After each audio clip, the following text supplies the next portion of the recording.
Bore da pawb a croeso I gwasanaeth ar-lein Caersalem bore yma. Parry, di enw fi a fi sy'n arwain o gwasanaeth I chi heddiw.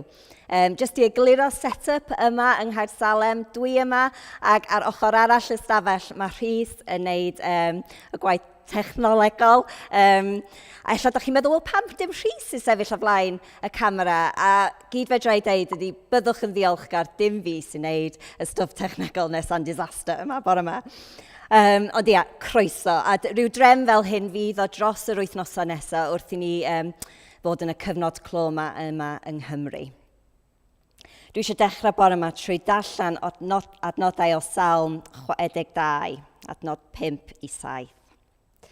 Ia, disgwyl di'n dawel am Dduw fy enaid, achos fe ydy dy obaith di. Fe ydy'r graig lle dwi'n ddiogel, lle I mi gysgodi sy'n hollol saff. Mae Duw yn edrych ar ôl fy llesi ac mae'n rhoi nerth I mi. Dwi'n gadarn fel y graig ac yn hollol saff gyda Duw. Fe am I ni weddio yn cychwyn y gwasanaeth yma. Duw dad, diolch, da ni'n gallu dod at ein gilydd, da ni ddim gyda'n gilydd go iawn, da ni'n gilydd fel teulu yn ymuno dros y we fel hyn I addoli ti a dysgu o dy air. Diolch Duw am y gwirioneddau da ni'n dallan yn y sawl yma, bod ti ydy'n gobaith ni, ynddo ti da ni'n hollol saff a ti'n rhoi nerth I ni. A da ni'n gwahodd ti Duw wan I fewn i'n cartrefi, I fewn i'n calonau ni, wrth I ni troi ata ti I dyddoli a di clywed gan ati. Yn enw Iesu. Amen. So da ni am ganu rwan, mae hwn yn can un o caneuon Meilir Geraint, ffrind anwyl I ni yma yng Nghaersalem, a mae Meilir a Cadi am arwain ni yn canu Ysbryd Glân.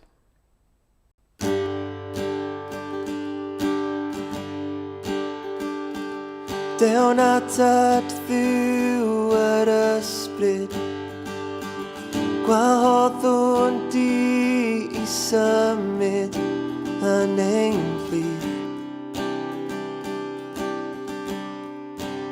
Yn ein plith.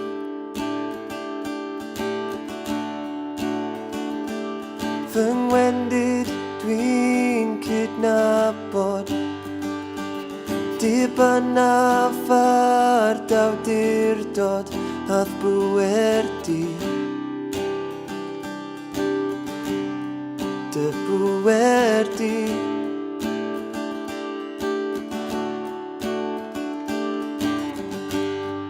Ysbryd glân llenwa ni, gydath nerth clyw ein cryf. Defnyddia ni I ddod â gogoniant I dy enw di.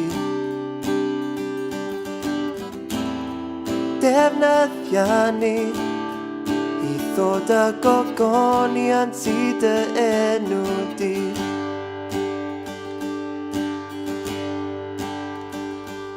O ysbryd llenw anghalon, mae mywyd ar yr allor I ddilyn di. I ddilyn di.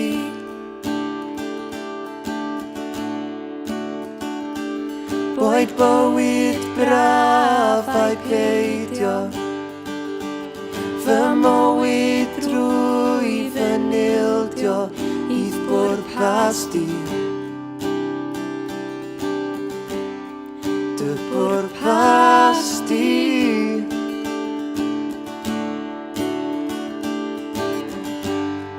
Ysbryd glân llenwa ni, gydath nerth clyw ein cryf. Defnyddia ni I ddod â gogoniant I dy enw di. Defnyddia ni I ddod â gogoniant I dy enw di.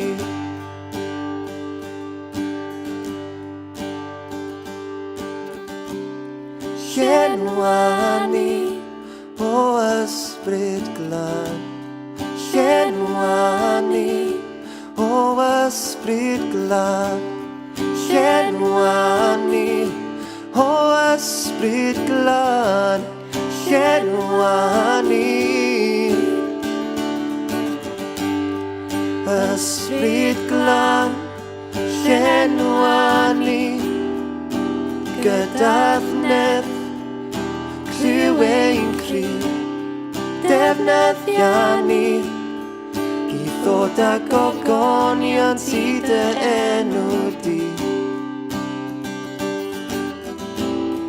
Defnyddia ni i ddod â gogonion sydd dy enw di.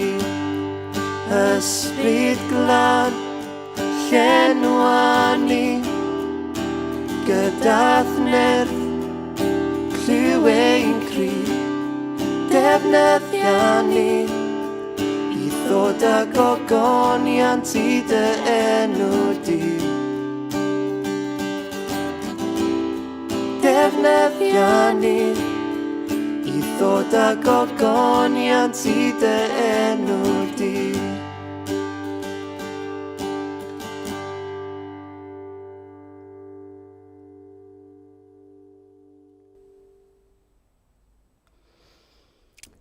A da ni am wneud y cyhoeddiadau rwan.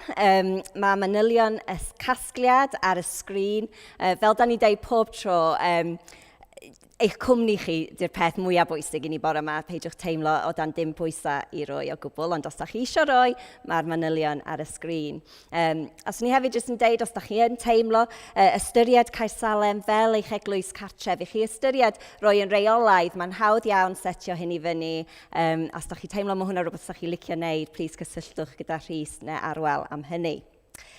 Wythnos yma, mae trefniadau grwpiau cymuned bach yn wahanol gan bod hi'n hanner tymor. Ar nos Fawrth, fydd yna cyfarfod gweddi i bawb. Pobl sydd yn mewn grŵp cymuned a bawb arall hefyd. So, bydd hwnna hanner di 7 nos Fawrth. Bydd y manylion Zoom yn cael ei rannu ar e-bost ac ar Facebook ar y diwrnod. Ond croeso i pawb ymuno hefo hwnna. Os da chi wedi cofrestru ar gyfer llanast heddiw, cofiwch ymuno am 4 o gloch. Os da chi wedi cofrestru a heb eto derbyn link, please checiwch folder spam chi, rhag ofn wedi mynd i fewn i fanna. Da ni wedi anfon link allan, so llanast 4 o gloch heddiw. Ac ar ôl y gwasanaeth heddiw hefyd fydd yna 2 cyfarfod Zoom, un i'r pobl ifanc ac un i bawb arall, a fydd y manylion yma'n dod i fyny ar y sgrin ar diwedd y gwasanaeth. So da ni am addoli eto rwan, a can arall gan Meilir, can newydd sydd wedi cyhoeddi am y tro gyntaf wythnos yma. So gad i ni addoli gyda'r can dy enw di.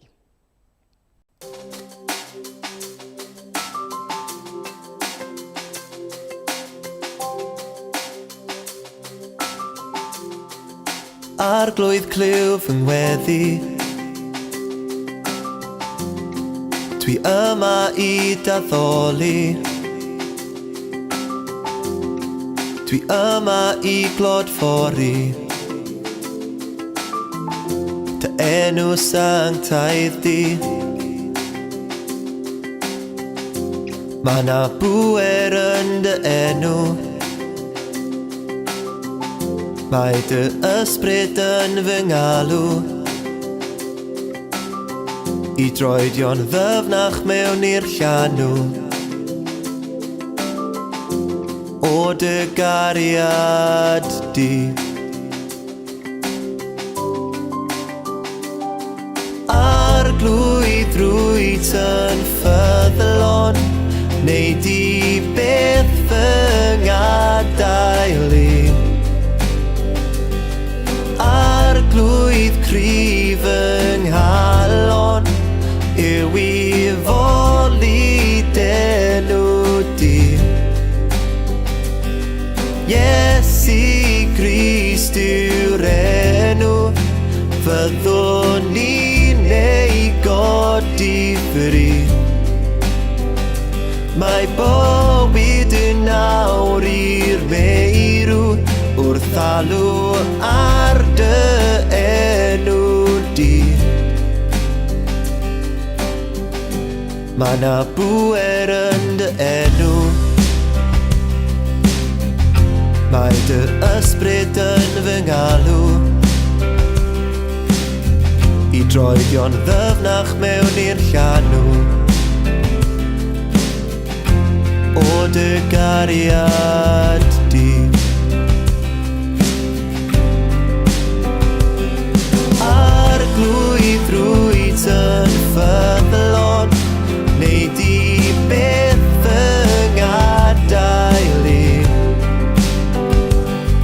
Arglwydd cryf yng nghalon, yw i foli denw di. Iesu Grist yw'r enw, fyddwn ni'n ei godi ffyrir. Mae bywyd yn nawr i'r meirw wrth alw ar dy enw di. Yn dy enw di, mae'n bywyd yn ni. Dy enw di, Iesu Grist. Yn dy enw di, mae'n gobaith yn ni. Dy enw di, Iesu Grist. Yn dy enw di, mae'n bywyd yn ni. Dy enw di, Iesu Grist. Yn dy enw di, dy enw di, dy enw di.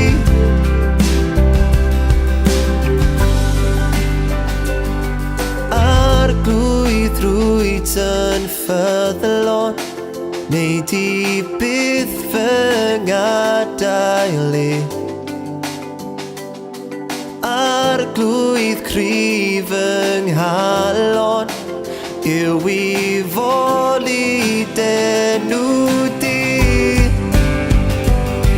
Iesu Grist yw'r enw, fyddwn ni'n ei godi ffyrir. Mae bywyd yn nawr i'r meirw wrth alw ar dy enw di. Yn dy enw di, mae'n bywyd yn ni. Dy enw di, Iesu Grist. Yn dy enw di, mae'n gobaith yn ni. Dy enw di, Iesu Grist. Yn dy enw di, mae'n bywyd yn ni. Dy enw di, Iesu Grist. Yn dy enw di, dy enw di, dy enw di.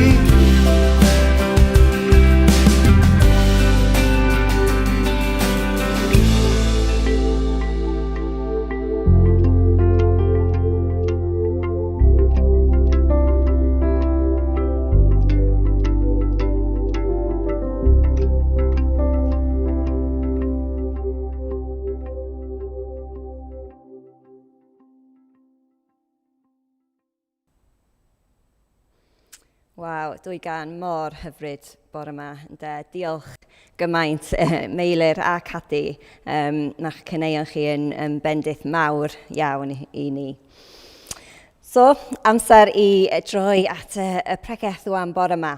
A da ni'n edrych ar y cwestiwn mawr o pam fysa Duw da yn caniatáu dioddefaint. Nawr, o'n i fod i pregethu ar y pwnc yma nôl y mis Mai.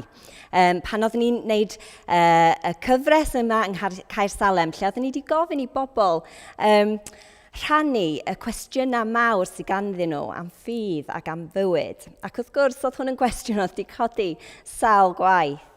Ond yna nath y pandemig coronavirus taro'n do, nath trefn popeth newydd newid. A wedyn, dyma lle da ni wan, 7 mis i fewn i'r pandemig ma, sydd wedi lladd dros 1 miliwn o bobl o gwmpas y byd a creu dioddefaint a thriennu ofnadwy.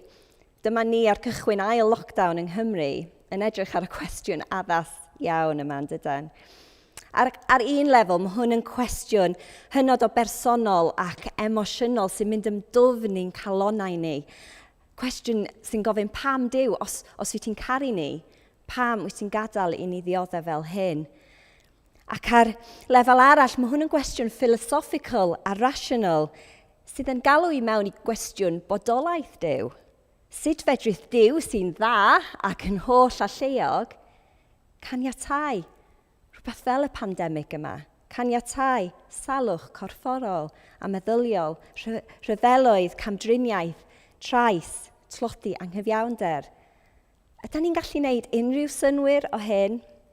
Wel, bore yma, da ni am drio, da ni am edrych ar sut mae'r Beibl yn gallu helpu ni dallt y byd, dallt reality dioddefaint, ond hefyd sut mae'r Beibl yn cynnig nerth a gobaith i ni pan da ni'n gwynebu poen a loes. Cyn i ni droi at y Beibl, dwi jyst eisiau deud gair byr o gyflwyniad i'r sefyllfa fi fy hun, a'r peth o'r dioddefaint dwi wedi gweld a phrofi fy hun dros y blynyddoedd. Yn fy ngwaith gyda'r elusen TFN sydd yn gweithio yn 50 gwlad rownd y byd i trio dod â diwedd i tlodi anghyfiawnder. Dwi wedi cael y fraint o gwario amser yn lot o gwledydd tlawd, rhan fwyaf o'r gwledydd yn Affrica dwi wedi bod i. Ac dwi wedi gwario amser gyda pobl bregus a tlawd a trio ymchwil a deall tlodi mwy. Ac yn y gwaith yma dwi wedi clywed storïau ofnadwy o boen a cholled. Dwi wedi clywed am plant yn marw oherwydd dyn nhw'n hefo dŵr glân i yfed. Dwi wedi clywed am gweld cymunedau sydd wedi colli pob dim oherwydd llifogydd yn taro. Mamau sydd yn marw wrth gen i plant achos does na ddim gofal iechyd sylfaenol ar gael. Ac felly yn fy ngwaith dwi wedi gorfod reslo hefo rhai o'r cwestiynau yma. Ac yna rhai blynyddoedd yn ôl nes I gwynebu amser caled iawn yn bywyd fi fy hun pan nath Martin a finnau colli babi. O'n I wedi ffindio allan yn gynnar yn y feichogrwydd bod na broblemau, bod ein babi ni'n gwynebu problemau iechyd difrifol ac yna wrth i'r feichogrwydd mynd yn ei flaen, oedd y doctoriaid gallu gweld bod oedd gen i'n babi ni Edward syndrome. A oedd hwn yn cyflwr oedd yn golygu fysa fo ddim yn byw yn hir tu allan i'r groth. Ac ath Nathaniel I eni yn mis Mawrth 2013, ond farwodd o'n fuan ar ôl cael ei eni. A yna nathon ni cerdded trwy misoedd anodd iawn o galar a siom a cholled. So sut da ni yn wneud synwyr o'r pethau yma? Lle mae Duw yn tlodi byd eang? Lle mae Duw pan mae mam a tad yn colli plentyn, neu pan da ni'n colli rhywun arall agos I ni? Wel, gad I ni droi at beth sgyn y Beibl I ddeud I helpu ni. A mae yna 4 prif pwynt da ni am weithio trwyddo bore yma gyda'n gilydd. Pwynt gyntaf ydy bod y Beibl yn rhoi fframwaith I ni ddeall pam bod na ddrygioni a dioddefaint yn ein byd. Pam da ni ddim yn byw mewn byd perffaith lle does dim byd byth yn mynd yn wrong. Pam da ni ddim byw yn y byd yna? Mae'r Beibl yn egluro hyn. Ac yn cychwyn y Beibl yn llyfr Genesis, da ni'n darllen am Duw yn creu y byd, a mae o'n creu y byd yn dda. A fel rhan o'r greadigaeth, mae o'n creu pobl. A da ni'n darllen yn Genesis 1, adnod 26. Yna dywedodd Duw, gadewch I ni wneud pobl yn ddelw ohono ni'n hunan, I fod yn debyg I ni. So nath Duw creu pobl mewn cariad ar ddelw ei hun. Sut mae'r Beibl yn disgrifio Duw? Wel, y ffordd haws o deud ydy Duw cariad Duw. Mae'r Duw o cariad yma yn gwneud pobl yn delw fo'i hun. Yn delw ohono ni'n hunain, mae'r adnodau'n deud, ynddo? A mae hyn yn cyfeirio at y drindod.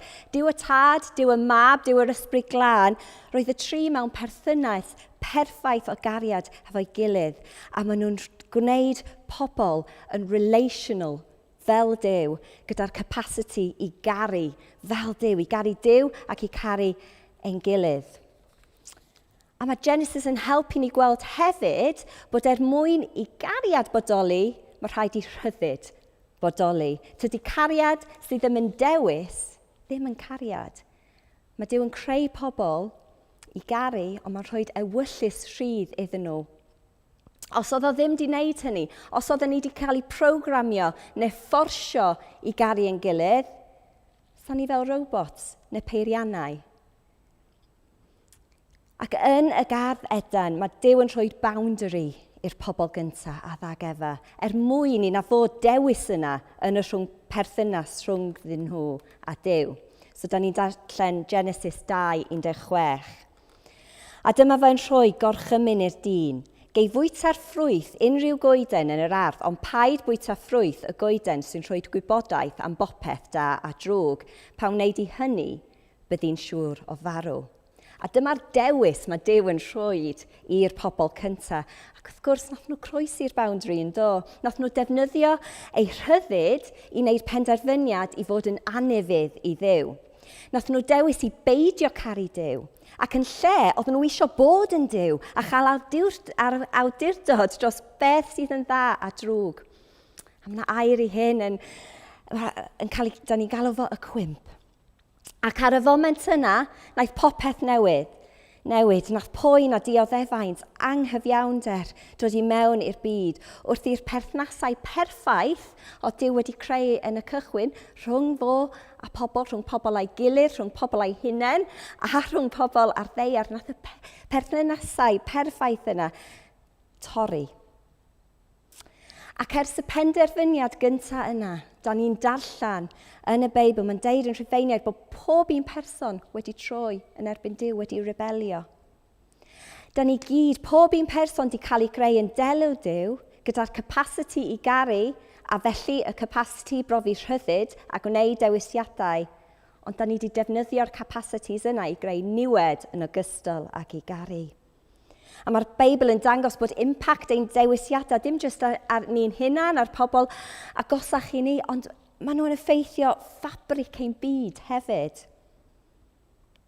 Mae'n byd ni'n toriedig.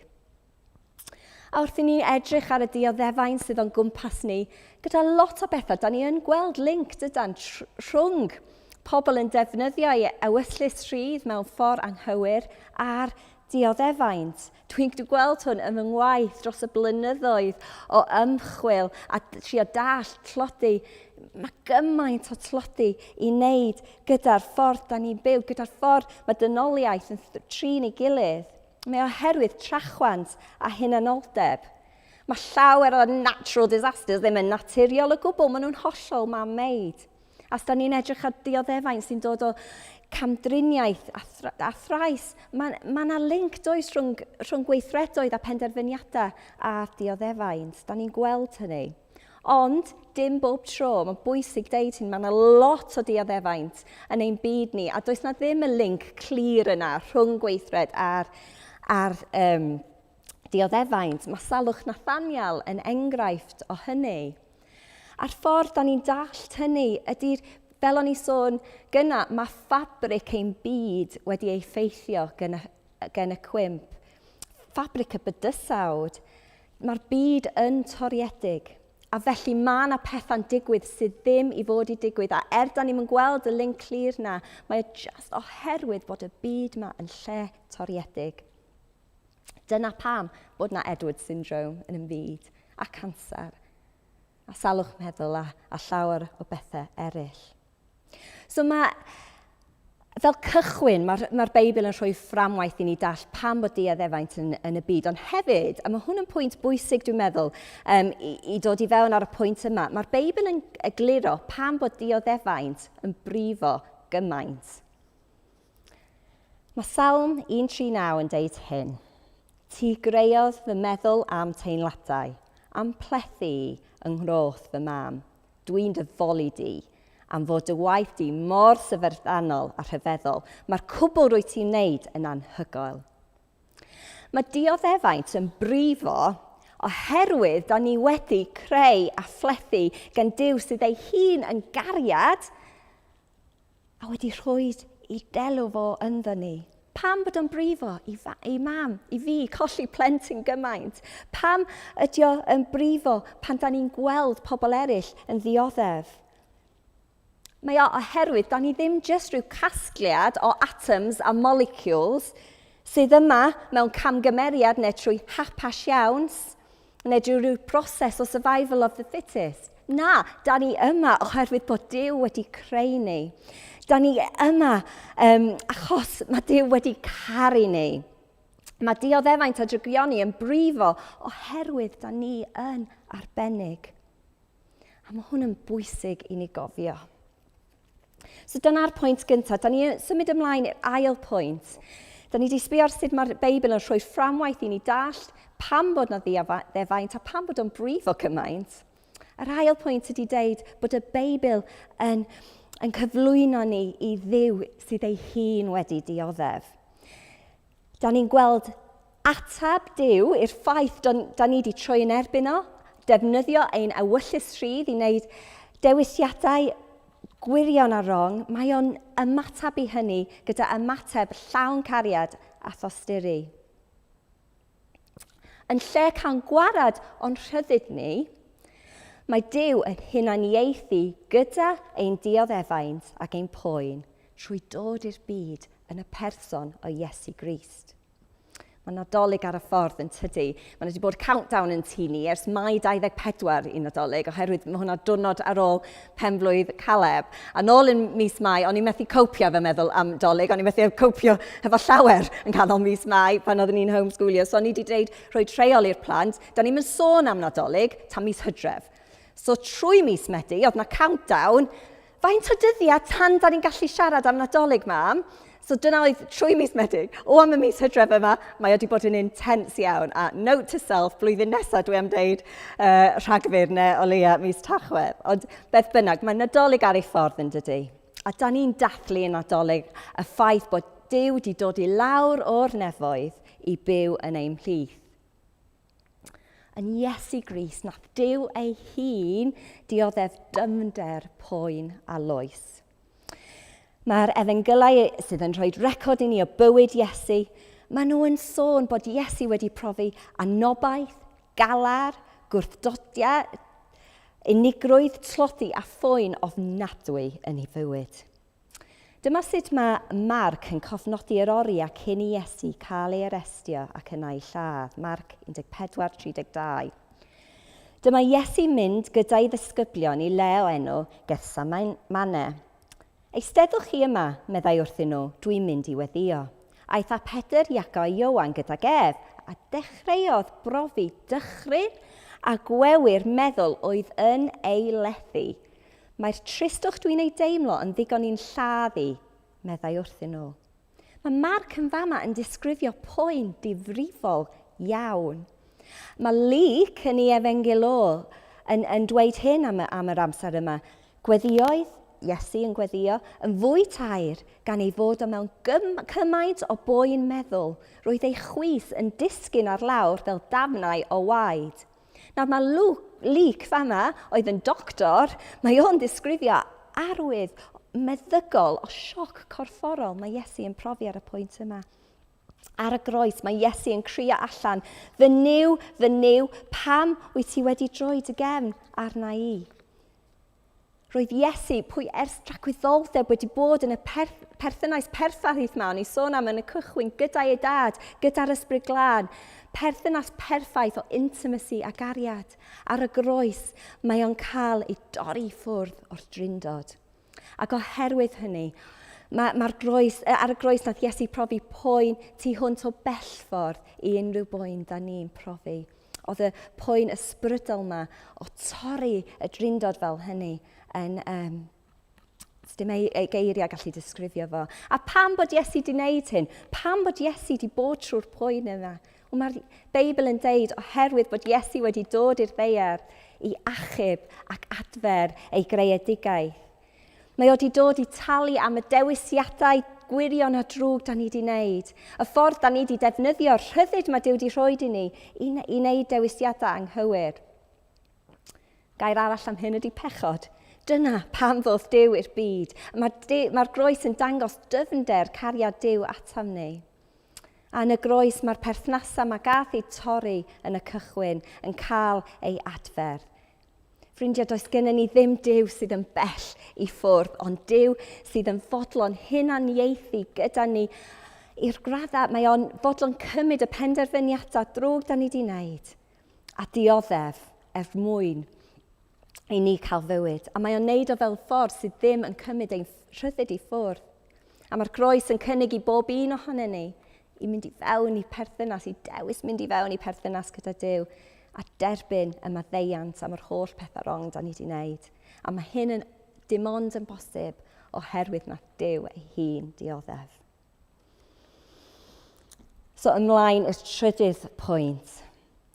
Mae Duw yn medru dod â da allan o ddioddefaint.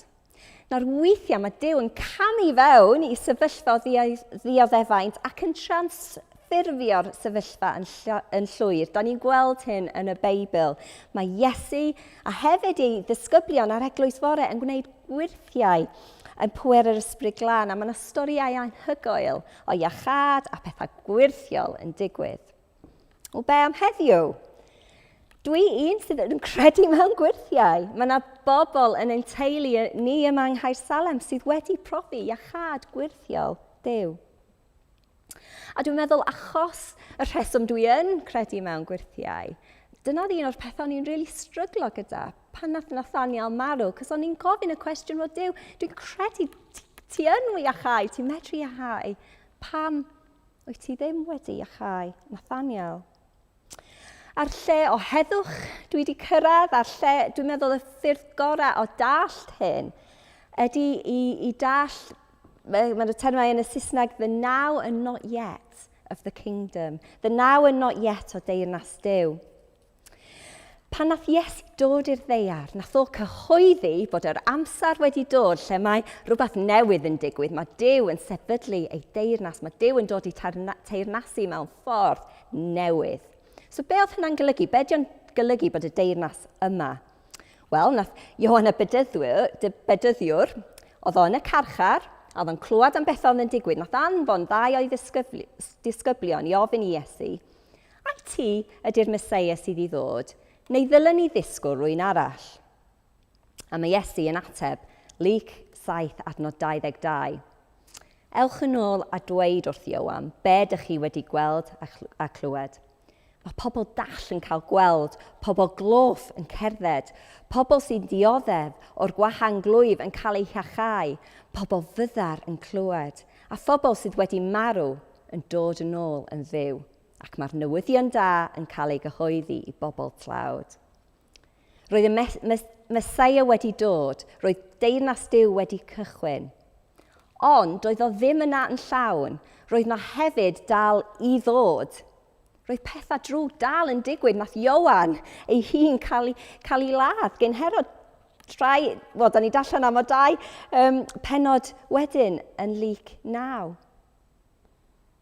Mae'r Beibl yn deud bod y deyrnas yma, ond dydy o ddim eto yma'n llawn. Mi fydd o'n dod yn llawn pan mae Iesu yn dod yn ôl. A dyna sut da ni'n byw yn y tensiwn o the now and the not yet o'r deyrnas.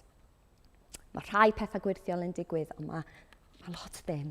A dyna'r tensiwn da ni yn byw ynddi.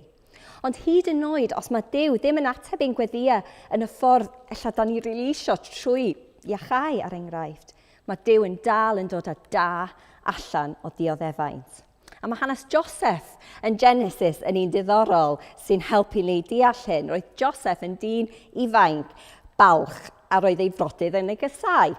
Ac yn y dicter, wnaethon nhw garcharu fo mewn pydew a gwerthu fo i fywyd o gaeth wasiaeth yn yr aifft. A profodd Joseph blynyddoedd o ddioddefaint a driennu ar ôl hyn. Ond yn y cyfnod yna gath ei gymeriad o i gryfhau a ffuro gan y profiad. A yn y diwedd, ddoth o'n brif weinidog yr aifft, oedd o'n medru achub miloedd o bobl, hyd yn oed i deulu ei hun, o newydd. Os oedd Duw heb caniatáu i'r dioddefaint yna digwydd, fysa Joseph byth di gallu wneud hyn.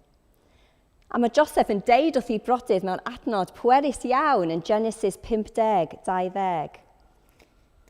Roeddech chi am wneud drwg i mi, ond dyma Duw yn troi y drwg yn beth da. Dwi'n caru Rhufeiniaid 8:28.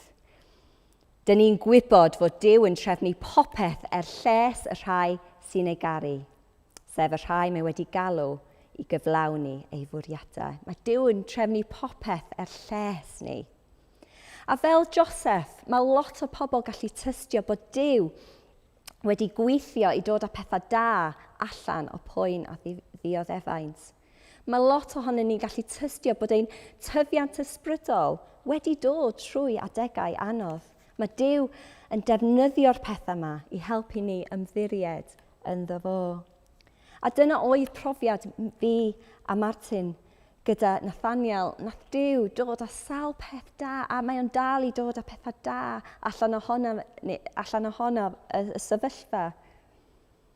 A swn i'n mynd mor bell a ddweud bod oedd yna bendith yn y poen wrth i ni gorfod trystio Duw mewn ffordd o'n ni erioed i gorfod o'r blaen. Oedd yna can oedd yn anogaeth a bendith mawr i ni yn ystod y cyfnod o cario ac yna colli Nathaniel.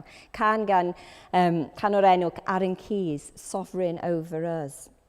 Mae'r can yma yn crynhoi sut oedden ni'n gweld Duw ar waith mor anodd oedd ein sefyllfa. Ac dros yr wythnos dwytha mae Arwel wedi cyfieithu'r can mewn ffordd hollol hyfryd. A mae'r pennill gyntaf yn deud hyn. Mae yna gryfder yn y tristwch a hyfrydwch yn ein cri. Ti'n dod atom yn ein galar a dy gariad drecha ofyn. Rwy ti'n gweithio yn ein aros, ti'n sancteiddio ni, ti'n ein dysgu i ymddiried, ti hwnt i'n deall ni. A dyna oedd ein profiad. Doedd Duw, a dwi eisiau bod yn glir iawn yma, doedd salwch a marwolaeth Nathaniel ddim yn ewyllus Duw. Ond roedd Duw yn gallu gweithio mewn ffordd pwerus trwyddo fo i dod a dall yn honna a'i dangos i ni maint ei gariad tuag ato ni. So dyna di'r trydydd pwynt, bod Duw yn gweithio ni yn ein dioddefaint. Ac ymlaen i'r pedwerydd pwynt a'r pwynt ola. Mae'r Beibl yn cynnig nerth i'r presennol a gobaith sicr i'r dyfodol. Dwi yn caru onestrwydd llyfr y salmau yn y Beibl. Mae'r salmydd yn gofyn tro ac ar ôl tro, pam Duw, pam bod pobl gyfiawn yn dioddef. A dwi mor ddiolchgar bod y poen mae dynoliaeth yn profi yn ffeindio llais yn y Beibl. Ond dwi hefyd yn mor ddiolchgar bod y Beibl yn cynnig cysur i ni yn ein dioddefaint. Mae yna gymaint yn sôn bod Duw yn rhoi nerth i ni, bod Duw yn dod ato fi nes i darllen adnodau dechrau'r gwasanaeth. Ond dyma rhai arall, Psalm 24:18. Mae'r arglwydd yn agos at y rhai sydd wedi torri eu calonnau. Mae ein achub y rhai sydd wedi anobeithio. Amen. Psalm 29:11. Mae'r arglwydd yn gwneud ei bobl yn gryf. Mae'r arglwydd yn rhoi heddwch i'w bobl. Yn Ioan 16:33, mae Iesu'n dweud hyn. Dwi wedi dweud y pethau hyn wrthych chi mwyn i chi cael profi'r heddwch go iawn sydd yno fi. Dim ond trafferthio'n gelch chi yn y byd hwn, ond codwch eich calonnau, dwi wedi concro'r byd. Nath ni sôn am y groes gyna, ond mae'n bwysig iawn i ni hefyd sôn am yr atgyfodiad. Dydy'r stori ddim yn gorffen yn y groes. Doth Iesu nôl yn fyw. A mae'r Beibl yn addo amser lle bydd Iesu Grist yn dod yn ôl i'r ddaear a sefydlu ddaear newydd a nefoedd newydd. A mae'r Beibl yn disgrifio hyn mewn termau o atgyfodiad ac adferiad. Grandewch ar Eseia 65:17-20. Mae Duw yn dweud trwy y proffwyd Eseia.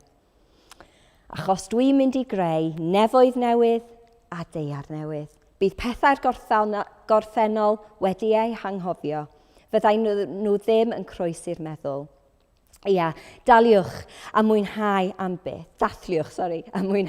byth yr hyn dwi'n mynd i'w greu. Fydd sŵn crio a sgrechian ddim i'w glywed yno byth eto. Fydd babis bach ddim yn marw'n ifanc, na phobl mewn oed yn marw'n gynnar.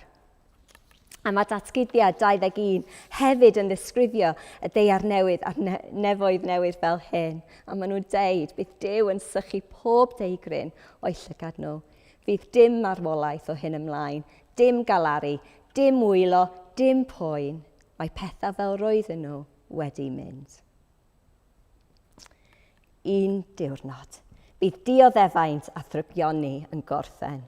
Fydd yr holl poen ac anghyfiawnder yn dod i ben.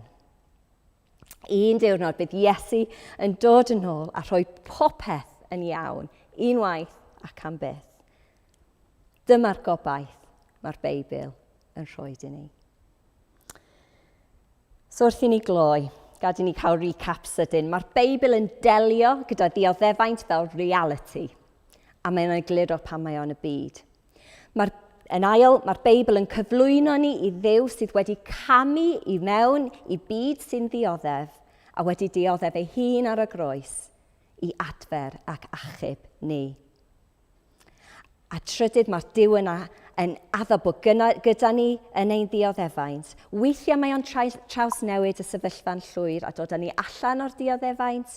Weithiau mae o'n cerdded gyda ni a rhoi i ni be da ni angen i gadw'n fynd a barhau.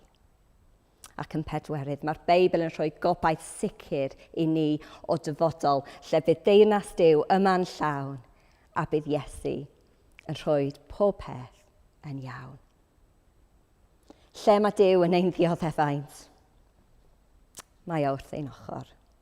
Mae o'n nabod ni ac yn caru ni. A mae o'n gwahodd ni bore yma i fewn i perthynas agos gydag ef.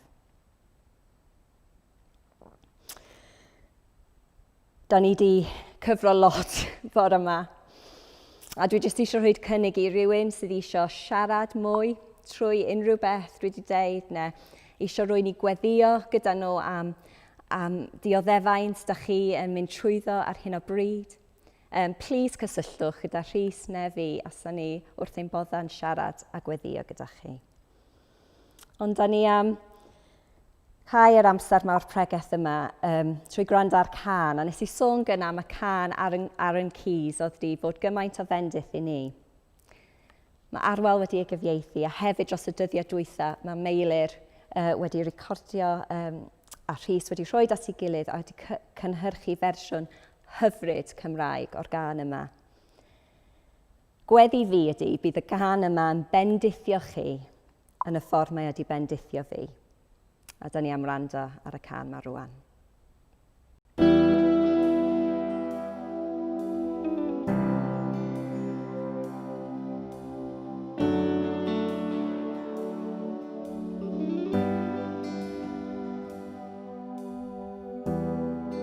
Mae 'na gryfder yn y tristwch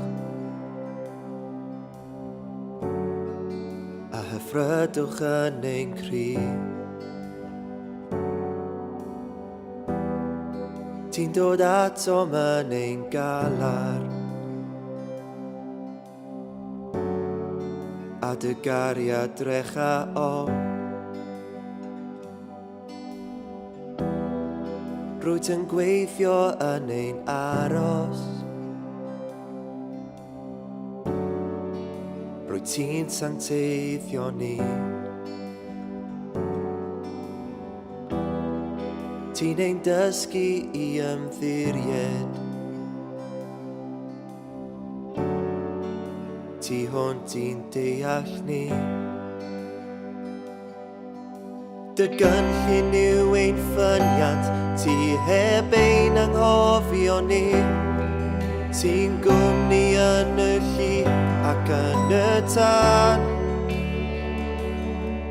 Dy gariad sy'n berffaith, ffyddlon am byth, rwyt yn sofran drosom ni.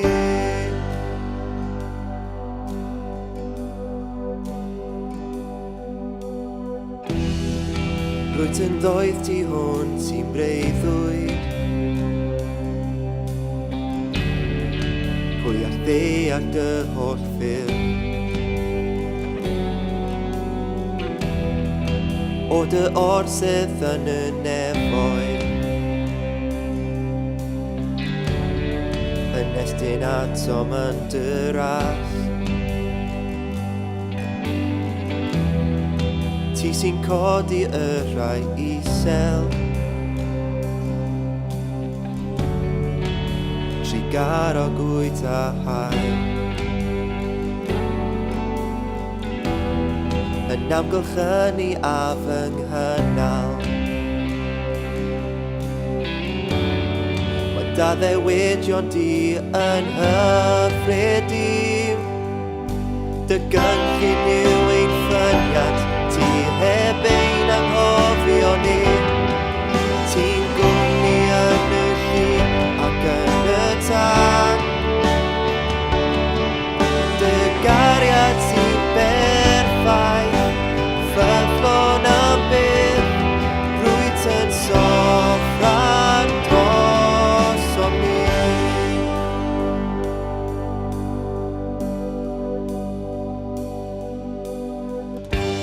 Hyd yn oed pan mae'r gelyn yn cynllwynio, ti'n ei droiau ein llys, yn ei droiau ein llys, ac dogoniad. Hyd yn oed yn y dyffryn sy'n ffyddlon, ti'n gweithio ein llys, yn gweithio ein llys, ac dogoniad. Hyd yn oed pan mae'r gelyn yn cynllwynio, ti'n ei droiau ein llys, yn ei droiau ein llys, ac dogoniad. Hyd yn oed yn y dyffryn sy'n ffyddlon, ti'n gweithio ein llys, yn gweithio ein llys, ac dogoniad. Dy gynllun yw ein ffyniad, ti heb ein anghofio ni. Ti'n gwmni yn y llun ac yn y tân. Dy gariad sy'n berffaith, ffyddlon am byth, rwyt yn Sofran Drosom Ni.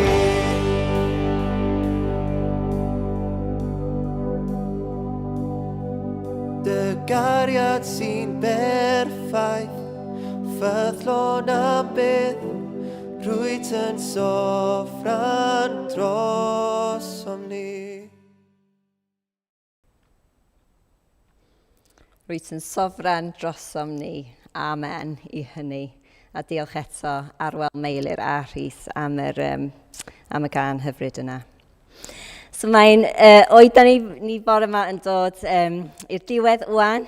So jyst i atgoffa chi am y cyfarfodydd Zooms sydd ar ôl y gwasanaeth rwan, ddylia'r manylion bod i fyny ar y sgrin. Cysylltu gyda Jan a Lowry ar gyfer grŵp plus i'r ieuenctid a chroeso i pawb arall ymuno hefo Clwb Coffi Caersalem. So dwi jyst am gloi trwy gyhoeddi y fendith a croeso i chi blwyddio hwn allan yn eich cartrefi hefyd. Gras ein harglwydd Iesu Grist a chariad Duw a chymdeithas yr ysbryd glân a fyddo gyda ni oll o'r awr hon hyd byth. Amen.